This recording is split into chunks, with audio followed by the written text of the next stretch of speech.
UCC आज की date में काफ़ी चर्चा में है। लॉ कमीशन ने पब्लिक से अपील किया है 14 जून 2023 को कि 30 दिन के अंदर आप अपने सजेशन भेजिए एनजीओज, इंटेलेक्चुअल्स एंड कई लोगों से कि आप यूसीसी के बारे में क्या सोचते हैं और क्या राय है, आपको देश में इंप्लीमेंट होना चाहिए कि नहीं। यूसीसी के बारे में हम लोग डिटेल में बात करेंगे कि यूनिफॉर्म सिविल कोड क्या होता है, कब आए हैं और इसके बारे में क्या क्या चीज़ हुए हैं, ये हम लोग डिटेल में बात करेंगे। इस वीडियो में हम लोग ये देखते हैं कि यूसीसी से मुसलमान कम्युनिटी के अलावा कौन कौन सी कम्युनिटी को प्रॉब्लम है और उन्होंने क्या किया, इसके बारे में अपनी प्रतिक्रिया, अपने एडवाइसेस या अपने कमेंट्स पेश किए।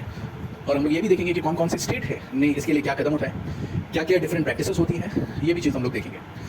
और हमारे अगले वीडियो में हम लोग ये भी देखेंगे कि 21st लॉ कमीशन जो है, जिसने पब्लिक अपील किया था यूसीसी के बारे में, उन्होंने यूसीसी को क्या रिजेक्ट किया और एक्सपर्ट्स एडवोकेट का क्या राय है इसके लिए, और अल्टरनेटिव टू यूसीसी क्या है। चलिए हम लोग स्टार्ट करते हैं, हम लोग इस चीज़ को देखेंगे।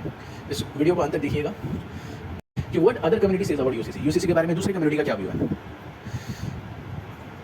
ये बात आप पहले ये चीज़ समझ लीजिए कि दूसरे कंसर्न जो दूसरी कम्युनिटीज़ को है वो है एग्जिस्टेंस का। क्योंकि एक चीज़ याद रखिए, जो सिविल लॉ जैसे पर्सनल लॉ जो रिलेटेड मैरिज, डिवोर्स, शादी, डिवोर्स यानी तलाक, डेथ, इनहेरिटेंस, जो इनहेरिटेंस यानी जो सक्सेशन, अडॉप्शन, ये चीज़ें जो हैं अलग अलग ट्राइब्स और कम्युनिटी अलग तरीके से फॉलो करती है। तो ये उनकी एक पहचान होती है कि मतलब हर एक ट्राइब्स और एक कम्युनिटी की पहचान होती है कि जिस हिसाब से वो शादी करती है। वर्शिप के अलावा बहुत इंपॉर्टेंस रोल प्ले करती है कि शादी का तरीका, जैसे हम लोग देखते हैं कि हिंदुइज्म, क्रिश्चियनिटी और मुस्लिम में शादियों का तरीका बहुत अलग है, ठीक है। उसी तरह डिवोर्स का तरीका, उसी तरह इनहेरिटेंस, किसको बच्चों को क्या शेयर मिलेगा, लड़की को या लड़की को क्या शेयर मिलेगा, पोते या नाती को क्या शेयर मिलेगा, ये भी अलग है।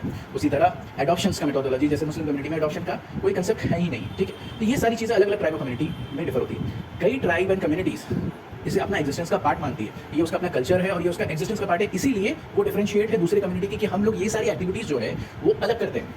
हमारी एक्टिविटी इस ट्राइब, इस कबीले, इस कास्ट से अलग है, इसीलिए हम लोग अलग ट्राइब हैं। तो ये उनको खतरा है कि उनकी जो मेन आइडेंटिटी, उनकी पहचान है वो खतरे में आ जाएगी, ये उनका मानना है। उनका कहना है कि अगर यूसीसी इंप्लीमेंट होता है कि उनका एग्जिस्टेंस स्टेट पे आ जाएगा और वो लोग अपनी प्रैक्टिस को, अपने लॉ को वो लोग फॉलो नहीं कर पाएंगे, जो चीज़ उनको दूसरे धर्म जैसे जनरली मेजर धर्म यानी हिंदू से अपने आप को अलग मानते हैं। चलिए हम लोग देखते हैं कि आदिवासी समाज, उनका क्या व्यू था। राष्ट्रीय आदिवासी एकता परिषद जो कहता है कि वो 11 करोड़ आदिवासी का रिप्रेजेंटेटिव है, उसके नेशनल कोऑर्डिनेटर प्रेम कुमार गदम जी कहते हैं कि enforcement of UCC will not impact only one religion. UCC का इन्फोर्समेंट सिर्फ एक रिलीजन को इम्पैक्ट नहीं करेगा।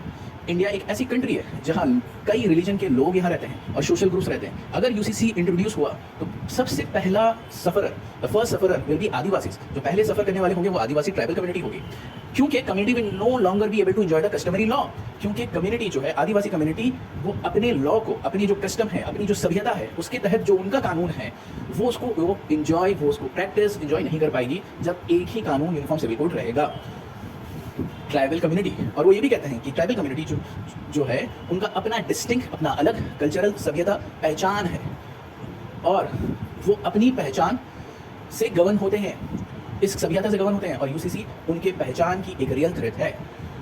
तो ये प्रेम कुमार गदम नेशनल कोऑर्डिनेटर जो है उनका कहना है। और वो ये भी कहते हैं कि जब उनसे पूछा जाता है क्या आदिवासी हिंदू नहीं है, तो वो कहते हैं कि नहीं, आदिवासी हिंदू नहीं है। और वो कहते हैं कि आर्टिकल 342 और 244 ऑफ द कॉन्स्टिट्यूशन, उसके तहत जो शेड्यूल कास्ट शेड्यूल ट्राइब का कॉन्स्टिट्यूशन में आर्टिकल है, उसके तहत हम लोग हिंदू धर्म के पाठ नहीं मानते, ये उनका कहना है। और ये और एक हवाला देते हैं मध्य प्रदेश हाई कोर्ट का 2001 का, जिसमें वो कहते हैं कि कबीले वाले जो ट्राइबल्स कम्युनिटी होती है वो हिंदूज नहीं है, तो वो अपने आप को हिंदू से अलग मानते हैं, ये उनका कहना है। तो यहाँ हमने देखा कि आदिवासी, राष्ट्रीय आदिवासी एकता परिषद, उनका क्या व्यू है यूसीसी। उनका कहना है कि आदिवासी सबसे पहली कम्युनिटी होगी, यानी मुस्लिम से भी और दूसरे रिलीजन से पहली कम्युनिटी होगी जो सबसे ज़्यादा सफर होगी। अब हम लोग देखते हैं दूसरे बुद्धिस्ट का क्या रिव्यू है। Buddhist international centre, imposition of UCC जो है वो थ्रेटन करेगा उनका very fabric of the country, ये उनके लिए बहुत ही बड़ा सीरियस थ्रेट है।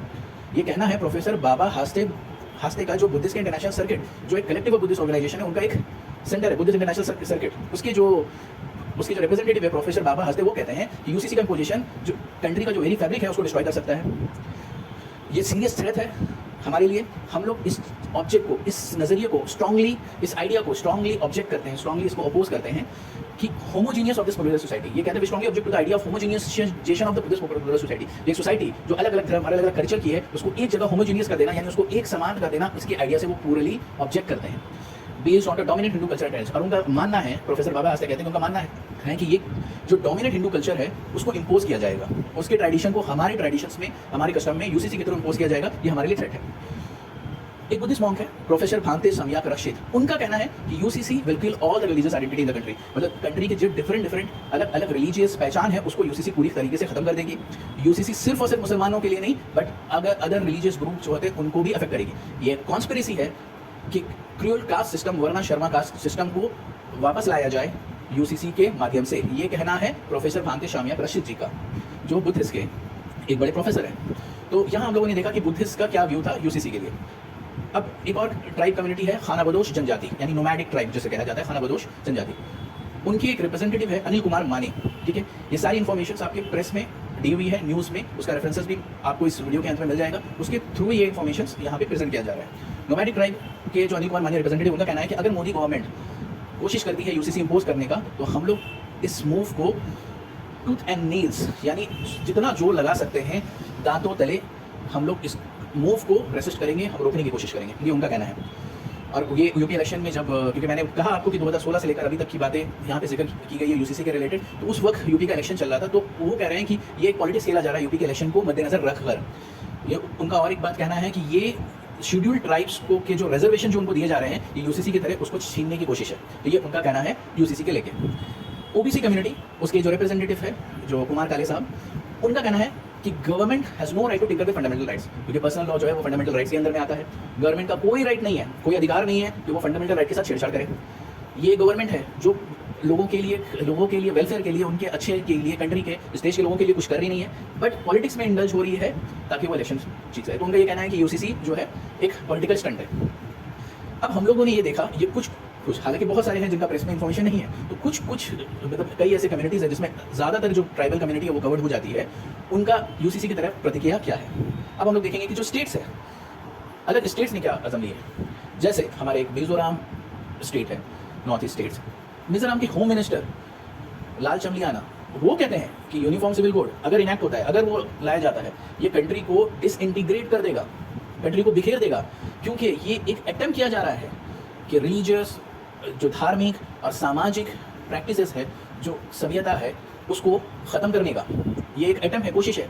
जो लॉ है, कस्टमरी लॉ है, हमारी सभ्यता है, हमारे कल्चर है, हमारे ट्रेडिशंस हैं, जो रिलीजियस माइनॉरिटीज़ का, इंक्लूडिंग मिजोस यानी मिजो के रहने वाले, वो अपने जो रिलीजियस माइनॉरिटी, उनका अपना अलग सभ्यता है, अलग रिलीजन है, अलग तरीका है, अलग कार्यक्रम है। इन सारी चीज़ों को यूसीसी ख़त्म कर देगा, करने की कोशिश है और एक कंट्री को बिखेरने की कोशिश है। ये कहना है, डिसइंटीग्रेट करने की कोशिश, ये कहना है होम मिनिस्टर मिजोरम लाल चमलियाना का। मिजोरम नेशनल फ्रंट जो बीजेपी की एलाई पार्टी है, उन्होंने रेजोल्यूशन पास किया है अपनी कंस्टिट्यूंसीज में, मतलब अपनी लेजिस्लेटिव असेंबली में उन्होंने रेजोल्यूशन पास किया यूनिफॉर्म सिविल कोड का। और यहाँ पे स्टेटमेंट है जो आप देख सकते हैं स्वराज्य में 15 फरवरी 2023 का, कि विल डिसइंटीग्रेट कंट्री को डिसइंटीग्रेट कर देंगे। नागालैंड, अब देखते हैं हम लोग नागालैंड का क्या कहना है। नागालैंड पीपल फ्रंट बहुत ही प्रोमिनेंट पार्टी है नागालैंड की, उसके लीडर हैं खुजुलुजो नियो। वो कहते हैं कि सिविल कोड को, यूनिफॉर्म सिविल कोड को विड्रॉ करना चाहिए अगर आप देश को बचाना चाहते हैं। Withdraw UCC to protect nation. उनका कहना है कि बिल यूसीसी की तरह वो जो डिसरिगार्ड करती है, मतलब वो नज़रअंदाज करती है जो सेंटिमेंट्स हैं, लोगों के बिलीफ है, वैल्यू है, जो कंट्री के माइनॉरिटी कम्युनिटीज़, क्योंकि माइनॉरिटी कम्युनिटी से मुस्लिम नहीं है, नागालैंड के नागा कम्युनिटी है, अदर जो ट्राइब कम्युनिटी वो भी माइनॉरिटी कम्युनिटी में आती है, schedule caste, schedule tribe, Dalits. तो उनकी जो वैल्यूज़ है उसको डिसरिगार्ड करती है, उनकी बिलीफ है, उनके जो सेंटिमेंट्स हैं, उनके कल्चर है, तो इन सबको डिसरिगार्ड करती है। और नागालैंड की जो बार एसोसिएशन है वो कमीशन को अपील करती है कि नागालैंड को यूसीसी के दायरे से हटाइए, अगर आप भी यूसीसी इंप्लीमेंट करते हैं तो नागालैंड को उसका पार्ट मत बनाइए। मेघालय का क्या कहना है। मेघालय के जो 3 डिस्ट्रिक्ट काउंसिल है वो उन्होंने यूनिफॉर्म सिविल कोड को 6 शेड्यूल्स एरियाज हैं उससे अपोज किया है। जिनके 3 ऑटोनोमस डिस्ट्रिक्ट काउंसिल होते हैं, जैसे एडीसी हम लोग कहते हैं, जो डिस्ट्रिक्ट काउंसिल ऑटोनोमस है वो अपने इंडिपेंडेंटली गवर्न करती है, KHADC, JHADC, GHADC, ये लोग तीनों डिस्ट्रिक्ट काउंसिल हैं, उन्होंने यूनानिमसली एकजुट होकर डिसाइड किया कि हम लोग एक रेजोल्यूशन पास करेंगे जो सेंटर गवर्नमेंट की तरफ से जो यूसीसी को मेघालय में इंप्लीमेंट करने की कोशिश की जा रही है उसके अगेंस्ट में। उनका KHADC चीफ टिटो स्टारवेल चाइनी, जो मेघालय के चीफ है KHADC के, वो उनका कहना है कि हम लोगों ने यूनानिमसली एक साथ होकर एकजुट होकर डिसाइड किया है कि हम लोग एक रेजोल्यूशन पास करेंगे कि यूसीसी जो 6 शेड्यूल एरिया में जो इम्पोज होने जा रहा है उसको हम लोग टोटली अपोज करेंगे। और हम लोग जो रेजोल्यूशन पास करेंगे इसका रिस्पेक्टिव काउंसिल, जो अलग अलग काउंसिल है, उसमें भी अलग अलग रेजोल्यूशन पास करेंगे। अगर यूसीसी इंप्लीमेंट होता है we will have a uniform marriage system. तो जब यूसीसी अगर इम्प्लीमेंट होता है तो हमारे पास मैरिज करने का जो, जैसे मैंने आपको स्टार्टिंग में बताया था कि सबका अलग अलग शादी करने का सिस्टम है, शादी कस्टम का अलग अलग जो सिस्टम है वो उसको एक तरह का सिस्टम कर लिया जाएगा। हालांकि हमारे डिफरेंसेस है, हमारे रिलीजियस और ट्रेडिशनल कस्टम्स, जो सभ्यता है, वो परंपरा है, वो सारी चीज़ अफेक्ट होंगे। हम लोग एक शेड्यूल ट्राइब है, हम लोगों के हिसाब से यूसीसी का इम्प्लीमेंटेशन एक्सेप्ट नहीं किया जाएगा। तो ये हम लोगों ने देखा कई ट्राइब, कई स्टेट्स, उनका क्या रवैया है इसके यूसीसी के खिलाफ और उनको क्या प्रॉब्लम्स है और उनके क्या क्या स्टेटमेंट्स हैं। अब हम लोग ये देखेंगे कि जो डिफरेंट प्रैक्टिसेस क्या होते हैं। ये तो हमने देखा कि ये लोग जितने भी ट्राइब्स है, जितने भी कम्युनिटीज़ है, उनको प्रॉब्लम्स है इस सबसे, कौन कौन सी कम्युनिटीज और कौन कौन से स्टेट। अब हम लोग ये देख रहे हैं कि क्या क्या प्रैक्टिसेस होते हैं। जैसे एक एग्जाम्पल के तौर पे अगर पारसी कम्युनिटी में देखेंगे कि यहाँ पे पहली बात की जा रही है नॉन पारसी वुमेन की। नॉन पारसी वुमेन जो पारसी मैन के शादी करती है तो उसके बच्चे प्रॉपर्टी को इनहेरिट कर सकते हैं, लेकिन वो नॉन पारसी वुमेन हस्बैंड की प्रॉपर्टी को इनहेरिट नहीं कर सकती। लेकिन अगर शादी उल्टी होती है, यानी अगर पारसी वुमेन की शादी नॉन पारसी हस्बैंड से होती है, तो उस केस में जो उसके बच्चे होते हैं, जो पारसी वुमेन के जो बच्चे होते हैं, उसको पारसी कम्युनिटी का पार्ट नहीं माना जाता है, क्योंकि पारसी कम्युनिटी में पारसी वुमेन को ये मान लिया जाता है कि उसने अपने हस्बैंड के रिलीजन को कन्वर्ट हो गया। हालांकि अगर वो नहीं भी करती हैं, लेकिन पारसी कम्युनिटी के हिसाब से ये माना जाता है कि जैसे ही आप नॉन पारसी हस्बैंड के साथ शादी करती हैं तो आप पारसी कम्युनिटी, आप हस्बैंड के रिलीजन में कन्वर्ट हो जाती हैं और आप पारसी कम्युनिटी से बाहर हो जाती हैं। इवन इफ वो अपने आप को पारसी मानती हैं, लेकिन पारसी कम्युनिटी उसको एक्सेप्ट नहीं करती है, ठीक है। और चिल्ड्रन जो इंटर रिलीजन मैरिज से होते हैं वो पारसी कम्युनिटी के सेंसस में काउंट नहीं किए जाते हैं। और लेकिन ये बात पारसी हस्बैंड के ऊपर एप्लीकेबल नहीं है। लेकिन अगर पारसी मैन कोई नॉन पारसी वुमेन से शादी करता है तो उनके बच्चे पारसी कम्युनिटी का हिस्सा माने जाएंगे, लेकिन उनकी जो बीवी है उसको हस्बैंड की जायदाद का हिस्सा नहीं मिलेगा। हिंदू सक्सेशन एक्ट, उसमें ये कहा जाता है कि एक चाइल्डलेस मैरिड वुमेन डाइज, मतलब अगर उनका बच्चा नहीं होता है, मैरिड वुमेन का वो मर जाती है, तो उनके प्रॉपर्टी जो है वो इनहेरिट किए जाएंगे हस्बैंड के हेयर, नॉट हर ओन। यानी उनकी प्रॉपर्टी जो है, उसकी प्रॉपर्टी जो है, जो मैरिड वुमेन की प्रॉपर्टी है, वो इनहेरिट होगी हस्बैंड हेयर से, हस्बैंड के रिलेशन हेयर से, नॉट उसके खुद के नहीं। हिंदू माइनॉरिटी और गार्डियनशिप एक्ट जो सेक्शन 6A में अज्यूम करता है फादर को natural guardian of child, mother को सेकेंडली इंपॉर्टेंस दिया जाता है। 10 स्टैट्यूटरी रिकॉग्निशन जो है वो एक ऑब्जेक्शनल प्रोविजन है कि फादर का कस्टडी रहेगा minor child in preference to mother. मतलब जो माइनर चाइल्ड होती है उसका कस्टडी हमेशा नेचुरल गार्जियन, जिससे फादर जो है उसको हमेशा माना जाएगा, कस्टडी उनको ही दिया जाएगा। ये इसके हिसाब से हम लोग नोमैडिक ट्राइब जो हमने बताया था कि जैसे खाना बदोश, उनके बारे में क्या जाता है, उनकी क्या क्या सभ्यता है, जैसे वो फॉलो करते हैं पॉलीएंड्री। पॉलीएंड्री इसे कहते हैं जहाँ एक औरत एक से ज़्यादा हस्बैंड से शादी करती है, ठीक है, one women more than one husband. Polygamy करती है जब एक हस्बैंड की मल्टीपल वाइफ्स होते हैं। पॉलीएंड्री एक वाइफ के मल्टीपल हस्बैंड होते हैं। पॉलीगैमी एक हस्बैंड के मल्टीपल वाइफ होती है। ये दोनों सभ्यता नोमैडिक खाना बदोश जनजाति नोमैडिक ट्राइब में फॉलो जाते हैं। इनहेरिटेंस लॉ इनका हिंदू लॉ से बहुत डिफरेंट है। ये लोग हिंदू लॉ के हिसाब से बॉडी को जलाते नहीं है, ये लोग बरी करते हैं, ये लोग ज़मीन में गाड़ देते हैं, जैसे क्रिश्चियंस या मुस्लिम कम्युनिटी। अब हम लोग ये देखते हैं कि जो पॉलीगैमी है, जो मल्टीपल वाइफ वाला कंसेप्ट है, वो मुस्लिम्स कम्युनिटी में तो हम लोग जानते हैं, लेकिन अप टू 4, लेकिन दूसरी कम्युनिटी में विदाउट एनी रिस्ट्रिक्शन, जैसे आपको कहाँ मिलेगा, नागा ट्राइब्स जो नागालैंड में जनरली पाए जाते हैं, गोंस, टाइगा, लुशाई, ये अलग अलग, ये 4 तो प्रोमिनेंट है। इसके अलावा अलग अलग ट्राइब्स में ये चीज़ पाए जाते हैं जहाँ एक इंसान के मल्टीपल वाइफ्स हो सकते हैं लीगली। पॉलीएंड्री यानी मल्टीपल हस्बैंड, यानी एक वाइफ उसके मल्टीपल हस्बैंड, ये कश्मीर से लेकर आसाम तक जनरली ज़्यादा पाया जाता है। इसमें कौन कौन सी कम्युनिटी है, टियान, तोदा, लद्दाखी बोता, रोता, खासा, किन्नौरी। ये किन्नौर एक हिमाचल प्रदेश का एक रीजन है, किन्नौर, उसको किन्नौरीज कहते हैं वहाँ के लोग। ये सब जगह में मल्टीपल हस्बैंड का कंसेप्ट है, मतलब एक औरत के पास पॉलीएंड्री मल्टीपल हस्बैंड हो सकते हैं। केरला में भी ये चीज़ पाई जाती है। केरला में नान जनद, विल्ला, मन्नन, मुथुवन, माविलन, ये सब केरला की कम्युनिटी है जहाँ पे ये प्रैक्टिसेस जो है आम है। अब यूसीसी आने के बाद ये प्रैक्टिसेस में चीज़ों में इफेक्ट तो आई गई। डिवोर्स का भी डिफरेंट कल्चर है। जैसे आदियार कम्युनिटी है वायनाड केरला में, ये कंसीडर करती है कि अगर मैरिड पर्सन रन अवे हो जाता है, वो भाग जाता है, तो उससे valid form of divorce with the previous spouse as a valid form and remarriage with the new person. अगर वो भाग जाता है तो इसको डिवोर्स मान लिया जाता है वैलिड फॉर्म, और उसको न्यू पर्सन के साथ मैरिज कर दिया जाता है, ठीक है। यानी अगर बिना डिवोर्स फॉर्मली किए हुए अगर वो भाग जाता है तो उसको वैलिड फॉर्म ऑफ डिवोर्स मान लिया जाता है और उसको न्यू पर्सन के साथ रीमैरिज कर सकते हैं। अगर हम लोग देखते हैं कि नंबर ऑफ हिंदू, जैसे देवानिक शाह, उनकी एक न्यूज़लैंड लॉन्ड्री में एक आर्टिकल है 2017 का, उसमें वो कहती हैं कि जो number of Hindu married women हैं वो मैरिड मेन से 4.35 मिलियन ज़्यादा है। ये देवानिक शाह जी का कहना है, ठीक है, न्यूज़ लॉन्ड्री में उनका आर्टिकल है 2017। उनका कहना है कि Hindu as per statistics Hindu married women 4.35 million ऐसी वुमेन से जो हिंदू मैरिड मैन से ज़्यादा है। तो इसका मतलब है, उनका कहना है कि ये वुमेन या तो पॉलीगैमस रिलेशनशिप में है हिंदू मैन से, यानी एक ये हो सकता है कि हिंदू मैन के मल्टीपल वाइफ्स हो सकते हैं, या उनका इलीगल रिलेशनशिप है बाइगेमस, तभी तो हिंदू मैरिड वुमेन ज़्यादा है हिंदू मैरिड मैन से। Unless it can be prove they are mostly married to another, या ये हो सकता है कि ये ज़्यादा होने के कारण ये हो सकता है कि इतनी सारी औरतें जो है वो हिंदू शौहर से शादी नहीं किए हैं, वो अलग धर्म के लोगों, अलग कास्ट के लोगों से उन्होंने शादी किया जो कि हिंदू नहीं है, जिसका डेटा आज के दौर पे नहीं है। तो यहाँ पे ये चीज़ ये नहीं बोला जा सकता कि ये सारे के सारे डेटा जो 4.35 मिलियन औरतें हैं, जो हिंदू औरतें हैं, जिनका हस्बैंड हिंदू नहीं है, मतलब जो हिंदू मैरिड वुमेन है, ये इसमें एक चीज़ ये हो सकती है कि हिंदू मैंस की मल्टीपल वाइफ्स है, या ये हो सकती है कि इन्होंने डिफरेंट रिलीजन में शादी किया है। तो लेकिन डिफरेंट रिलीजन में शादी किया, इसका कोई डेटा अभी तक नहीं है। लेकिन ये चीज़ को हम लोग नहीं निकाल सकते। देवानीक शाह का कहना है कि हिंदू मेंस भी मल्टीपल मैरिजेस करते हैं, पॉलीगैमस एक्टिविटीज़ उसमें पाई जाती है। इस चीज़ को भी हम लोग, हालांकि इसको रिलीजन इसका रिस्ट्रिक्शन नहीं देता, लेकिन इस चीज़ को वो लोग मानते करते हैं। ये Devanika Shah news laundry article में उन्होंने आर्टिकल लिखा, उसमें ये बात कही थी।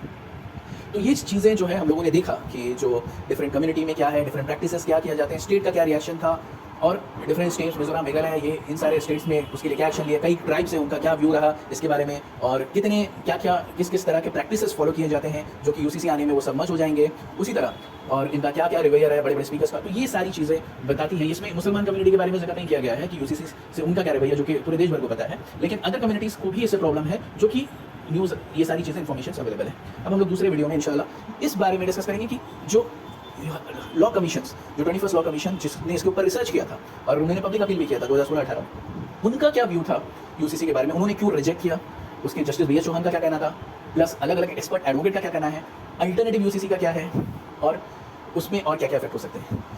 अभी तक के लिए इतना ही। जज़ाकल्लाह खैर। अस्सलाम वालेकुम। वो उसका कॉन्स्टिट्यूशन में क्या राइट्स है, क्या अधिकार दिए गए हैं, क्या वो कोर्ट में जस्टिफाइबल है कि नहीं, जस्टिसेबल है कि नहीं, और जब ये इंडियन कॉन्स्टिट्यूशन बन रहा था तो उस वक्त यूसीसी के बारे में कौन लोग विरोध कर रहे थे, कौन लोग समर्थन में थे, और क्या सिचुएशन हुई, क्या पॉइंट्स आए, इन सारे के बारे में फ्रीक्वेंटली आस्क्ड क्वेश्चन। फिर all India Muslim personal law board का क्या 2016 में उन्होंने क्या स्टेप लिया था, फिर लॉ कमीशन ने क्या किया था, इन सारी की डिटेल इंटीग्रिटीज़ जो है वो इंशाल्लाह एक सेपरेट वीडियो में शॉर्ट में इंशाल्लाह पब्लिश किया जाएगा। तो आप लोग इस चैनल में सब्सक्राइब करके इसको शेयर करें, और ताकि लोगों तक ज़्यादा से ज़्यादा लोगों तक इन्फॉर्मेशन पहुँचे, और कभी भी कोई अपडेट्स होता है इसमें आ जाए। जज़ाकल्लाह खैर। अस्सलाम वालेकुम रहमतुल्लाहि व बरकातुहू। शेयर करना ना भूलें, क्योंकि जितना आप शेयर करेंगे तो इन्फॉर्मेशन लोगों को अवेयरनेस आएगी इन सारी चीज़ों से, इसका ख्याल रखें इंशाल्लाह।